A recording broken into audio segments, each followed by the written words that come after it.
Another person that we see is Jonah. We all know the story of Jonah. It's like God said to Jonah, go to Nineveh, all right?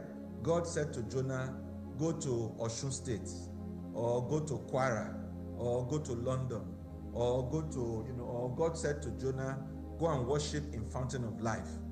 And Jonah said, no, I'm not going. I prefer this other fellowship. I prefer this other path. Whatever the case may be, Jonah disobeyed God. That's the summary of it. And because of his disobedience, calamity came upon him. Listening to me today will be people today who are in debt because of disobedience, who have suffered loss because of disobedience, who are in pain because of disobedience, all right? Who are in anguish because of disobedience. But guess what? Jonah chapter 2. Let's open our Bibles. Jonah chapter 2. Let me read from the New Living Translation. Jonah chapter 2. Where is it? Jonah chapter 2, verse 1 and 2. Then Jonah prayed to the Lord his God from inside the fish. In other words, in the midst of that calamity. Maybe right now, you're no longer sleeping at home because the people you borrowed money from are looking for you. So that is your own fish. Maybe right now, you have been demoted in your place of work because you joined them to commit a crime. That is your own fish.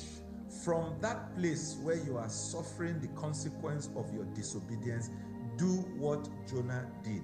The Bible says Jonah cried unto the Lord, "O Lord, have mercy on me." He said, I cried out to the Lord in my great trouble, and he answered me. I called to you from the land of the dead, and Lord, you heard me. All right, let us stop there. Land of the dead in this case would mean there's no hope. My wife was telling me recently the testimony of a man who was sentenced to death. Sentenced to death. I mean, it was only a matter of time. And in Nigeria, people have been on the death sentence for as long as anybody can remember because no governor wants to sign up death certificates.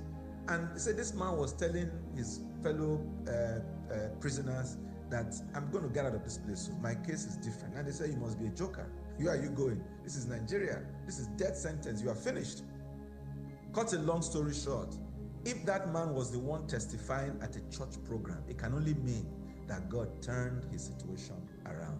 I don't know what death sentence is facing you. I don't know what you have been told and they've said to you, it is too late.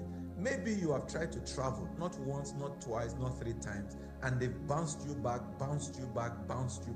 and you have given up hope. I want to say to you today, oh God, I will never go in that direction again. Maybe it's your marriage. Maybe your spouse has given you an ultimatum and has said to you, you know what? No more. I won't take it anymore. You've done it once, you've done it twice, you have asked for forgiveness, I've forgiven you. This time around is final. Beloved, I'm saying to you today, God can reverse it for you. All you need to do is to do exactly what Jonah did. Cry out to the Lord for mercy. How about the woman that was caught in adultery in John chapter 8? John chapter 8 from verse 1 through to 11. Now take note, she was caught in adultery.